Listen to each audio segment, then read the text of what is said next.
రాజు అండి. నిన్న మాట్లాడినా కదా నేను ఆల్రెడీ నేను కొంచెం హెల్త్ ప్రాబ్లం ఉండటం వల్ల నేను ఈ బిజినెస్ కి వచ్చిన. అంతేగాని వీళ్ళందరూ చెప్పినట్టుగా డబ్బు, కారు, ఇల్లు ఇవన్నీ అంటే నాకు ఏమనిపించదు అంటే నా హెల్త్ ప్రాబ్లం వల్ల నా వల్ల కాదు కదా అన్న ఫీలింగ్ మైండ్ లో పెట్టుకొని డబ్బు పాపిస్తుంది ఉన్నంతలో సర్దుకుంటే కాదా, నాకు డబ్బు అంటే ఆశ లేదు ఏం లేదు అన్న ఫీలింగ్ తో బతికేస్తున్నా. ఎందుకంటే అవన్నీ మా నాన్న మా హస్బెండ్ ఇస్తున్నారు కాబట్టి నాకు పెద్దగా నేను ఏదన్నా సాధించాలని ఉంది. బట్ డబ్బు విషయంలో అలా మైండ్ సెట్ నాకు అట్లా ఫీడ్ అయిపోయింది. ఎందుకంటే నాతో చేత కాదు కాబట్టి నేను ఫిక్స్ అయిపోయిన తర్వాత ఒక మీటింగ్కి వెళ్ళినాక నాకు ఈ గ్రేట్ ప్లాట్ఫామ్ ని పరిచయం చేసింది my great applied Satyam sir and my mentor Saidul sir, అలాగే నా టాప్ అప్లైడ్ సీను సార్, పాండ్ సార్, ఎంఎస్ఆర్ గురువు గారికి, అలాగే ఎంటైర్ ఎంఎస్ఆర్ అసోసియేషన్ లో ప్రతి ఒక్కరికి నేను రుణపడి ఉంటా అండి. Thank you. అట్లా సత్యం సార్ పరిచయం చేస్తే నెగిటివ్ గా చూసినా, డబ్బు అవసరం లేదు అన్నట్టుగా మాట్లాడినా, బట్ ఒక మీటింగ్కి వెళ్ళినాక మట్టుకు ఇందులో డబ్బు చాలా ఉంది.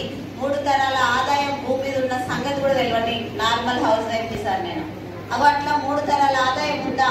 అయితే మా సార్ కూడా జాబ్ లో కష్టపడుతున్నాడు కదా, నేను తనకు సపోర్ట్ అవ్వాలి, ఆరోగ్యం కూడా వస్తుంది అంటున్నారు కదా అన్న మైండ్ సెట్ తోటి నేను బిజినెస్ కి కనెక్ట్ అయ్యి నా జర్నీ స్టార్ట్ చేసిన.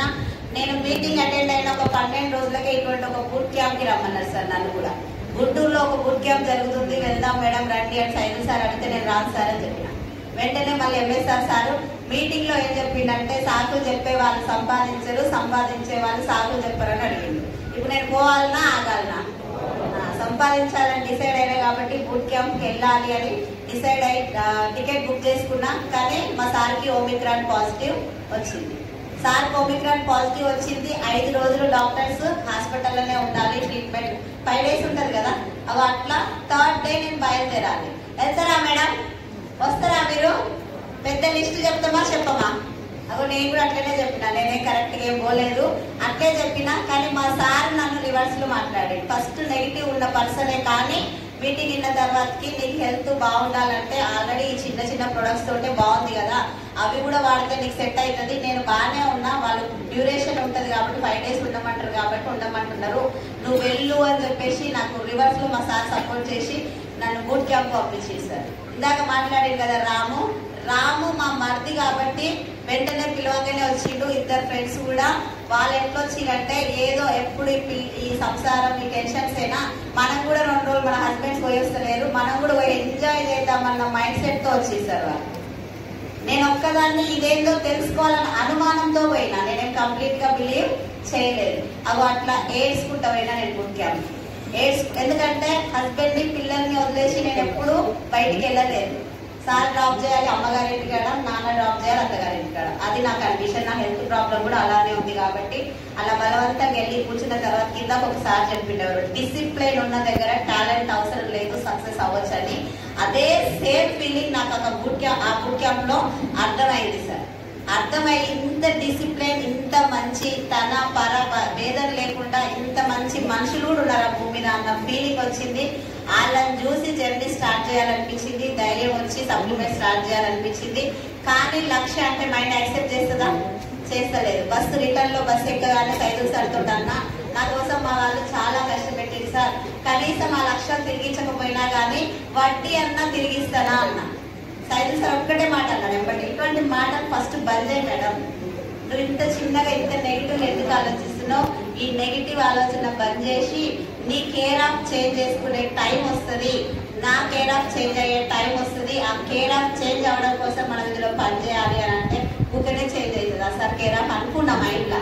కానీ నెగిటివ్ మాట్లాడొద్దనడానికి బలవంతంగా నెగిటివ్ మానేసిన. అప్పటి నుంచే నేను నెగిటివ్ మాట్లాడే మనిషిని. కానీ అదేదో విచిత్రం, వెస్టీలకు వచ్చినాక మటుకు అది మాట్లాడడం బంద్ చేసిన. నేను సైదుల్ సార్ చెప్పిన కేవలం ఆ ఒక్క మాటతోటే బంద్ చేసిన. ఎందుకంటే నాకు బయట 1,00,000 రూపాయలు అయితే రావు, ఇక్కడ లేట్ అయితే అవుతుండొచ్చు, కానీ నేను నెగిటివ్ ఎందుకు మాట్లాడాలన్న ధైర్యంతో నేను నా జర్నీ స్టార్ట్ చేసిన. నా ఫస్ట్ ఇన్కమ్ 1,151 రూపాయలు. నేను చెప్పినట్టుగా హెల్త్ వచ్చింది. హెల్త్ తో పాటు నా లాస్ట్ మంత్ 26 నెలల జర్నీ నా వెస్టీజ్ లో 26 నెలల్లో లాస్ట్ మంత్ వచ్చిన నా హైయెస్ట్ ఇన్కమ్ 2,57,740 రూపాయలు.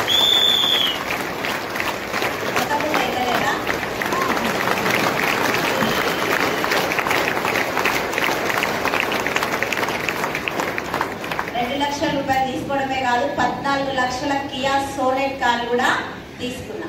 వెస్టీజ్ లో నేను చెప్పదగిన విషయం ఏంటంటే నేను వచ్చింది మటుకు 1,00,000 మైండ్ యాక్సెప్ట్ చేయలే, కానీ నాకు కారు కావాలి. నాకైతే కార్ అయితే కావాలి సార్. 1,00,000 కారు అని చెప్తారు కదా, 1,00,000 మైండ్ యాక్సెప్ట్ చేస్తలేదు, కానీ కార్ అయితే కావాలి. మా చెక్ ఎంత కావాలి మేడం అంటే 20,000 వచ్చినా సరే ఈఎంఐకి. అది నా మైండ్ సెట్. చాలా చిన్నగా ఆలోచించే మైండ్ సెట్. అటువంటి మైండ్ సెట్తో ఎందుకు జర్నీ చేసిన అంటే నాకు పుట్టింటోళ్ళు ఇప్పించిన కారు కూడా నాకు కరోనాలో చేసిన అప్పు వల్ల డబ్బు లేక నేను అమ్మేసుకున్నా. పిల్లలకి ఏదైనా తిరిగి ఇవ్వాలి కానీ ఉన్నదాన్ని కూడా వెనుకకు తీసుకెళ్తున్నా అన్న ఫీలింగ్తో ఉన్నా. కాబట్టి నా డ్రీమ్ ఒకటి కార్ కావాలి. కారు నా హస్బెండ్ నేను డ్రైవ్ చేయాలి, హస్బెండ్ పక్కన కూర్చోవాలి, పిల్లలు వెనకాల కూర్చోవాలి. కళ్ళు మూసుకుంటే అదే డ్రీమ్ పెట్టుకొని నా జర్నీ స్టార్ట్ చేసిన. అందరూ రాలేదు, వచ్చిన వాళ్ళు కూడా నిలబడలేదు. నేను ఫస్ట్ చెప్పిన 4 బూట్ క్యాంప్కి వెళ్తే 2 చిక్కిన, మళ్ళా నేను మరి ఆమె చిక్కిన, ఇద్దరు వెళ్ళిపోయారు. అదే స్ఫూర్తితో పనిచేసుకుంటూ పోయినా. నెక్స్ట్ బూట్ క్యాంప్కి 60 మందితో పోయినా. 60 మందిలో 70% లేరు. నెక్స్ట్ బూట్ క్యాంప్కి వెళ్ళినాం 100. నేను వాళ్ళ కోసం రాలేదు కాబట్టి ఎవరు వచ్చినా రాకపోయినా నేను ముందుకు వెళ్ళాలి, నా డ్రీమ్స్ ఫుల్ఫిల్ చేసుకోవాలని నేను డ్రీమ్ పెట్టుకొని పనిచేసిన. కాబట్టి ఇవాళ నియర్లీ 600 మందిని బూట్ క్యాంప్లో కూర్చోబెట్టగలిగిన సార్.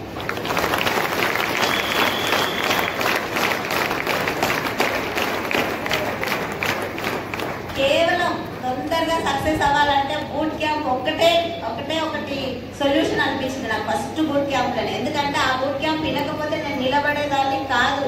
కంప్లీట్ గా ఫ్యామిలీని పక్కన పెట్టి అసలు సక్సెస్ అవ్వాలి, నేనంటూ ఏందో నేను రుజువు చేసుకోవాలి, నాకంటూ ఒక రికగ్నైజేషన్ ఉండాలి. సార్ ఒక మాట ఏమన్నాడు అంటే, మనిషి అన్నోడు 2 పేజీలు రాసుకొని చచ్చిపోవాలన్నాడు. 2 పేజీలు నాతో అవుతుందో కాదో కానీ 2 లైన్లు నేను రాసుకొని చచ్చిపోవాలన్నాడు. డిసైడ్ అయ్యే నేను బూట్ క్యాంప్కి వెళ్ళినా. కాబట్టి అదే డ్రీమ్ కోసం నేను పనిచేసిన. ఎవరి మాట వినిపించుకోలేదు. అందుకే నాకు 14 లక్షల కారు, 14 లక్షల కియా సోనెట్ కారు మా హస్బెండ్ కి, పిల్లలకి November 29th మా మ్యారేజ్ డే. ఆ రోజు నేను వెస్టీజ్ త్రూ గిఫ్ట్ ఇచ్చిన అంటే పవరా ఇదే గుట్టలో సార్. నాకు ఫస్ట్ 8 నెలలు తిరుగుతుంటే మా అక్క రాలేదు. నా ఓన్ సిస్టర్ కొనుక్కుంది కానీ రాలేదు. అప్పుడు ఎవరు రాని టైంలో నేను గాయత్రి మేడంని పట్టుకున్నా. గాయత్రి మేడం నేను ఈ గుట్టలో ఇప్పుడు ఆ గల్లీలలో తిరుగుతుంటే నాకు అవే గుర్తుకొస్తున్నాయి. ఈడ ప్లాన్ చెప్పినాం కదా, ఆడ ప్లాన్ చెప్పినాం కదా, ఈడ ప్లాన్ చెప్పినాం కదా అని. అప్పుడు అందరూ నెగిటివ్ గా చూసి నవ్విరు మమ్మల్ని. లక్షణ వీక అన్నట్టుగా నవ్విరు. భయం అవుతుందా కాదా? కానీ ఆ రోజు మేము నిజంగా స్ట్రాంగ్ గా డిసైడ్ అయినవేమో ఇద్దరము. ఈ రోజు 1,30,000 తోటి గాయత్రి కార్ వచ్చిందంటే నాకు చాలా హ్యాపీగా అనిపిస్తుంది. ఎందుకంటే ఒకప్పుడు పెట్రోల్ కి ఇబ్బంది పడ్డాం సార్. ఏదైనా ఫంక్షన్ అయితే సొమ్ములు కూడా మేము ఇద్దరు అడుకొని వేసుకునేది, ఒకరినొకరం చీరలు కూడా అడుకొని కట్టుకునేది. అది మా స్థాయి. ఇవాళ 3 మా మరిది, మా 4 అంటే నేను చుట్టాలు అని నెగిటివ్ గా తీసుకోకండి. నాకు ఎవరు దొరకలేదు కాబట్టి నేను వీళ్ళని 10 మీటింగ్లలో కూర్చోబెట్టినా. నేను వీళ్ళ నుంచే టీం తీసుకోవాలనుకున్నా. లీడర్స్ అనేటోళ్ళు ఎక్కడి నుంచో రారు మేడం, మనమే తయారు చేసుకోవాలి అన్నాడు. కాబట్టి వీళ్ళెచ్చి అన్న చా అన్న వాళ్ళని పట్టుకునే వాళ్ళందరం కార్లలో వచ్చినామంటే నాకు చాలా హ్యాపీగా అనిపిస్తుంది. ఎందుకంటే ఎక్కడి నుంచి లైఫ్ ఎక్కడికి పోయిందని. లైఫ్ మారింది అని అంటే నేను ఒక్కటే మాటలు చెప్తా. ఒకప్పుడు 3,000 పెట్రోల్కి ఇబ్బంది పడ్డాను నేను. నా హస్బెండ్కి డబ్బులు పెట్రోల్ తక్కువ పడితే పక్కన అడుకొచ్చి ఇచ్చేదాన్ని. ఈరోజు ఇద్దరం కలిసి కార్లో జర్నీ చేస్తున్నాం. 2.5 లక్షలతో అప్పుతో వచ్చిన నేను. 2.5 లక్షలు అప్పు ఇవాళ ఉంటుందా?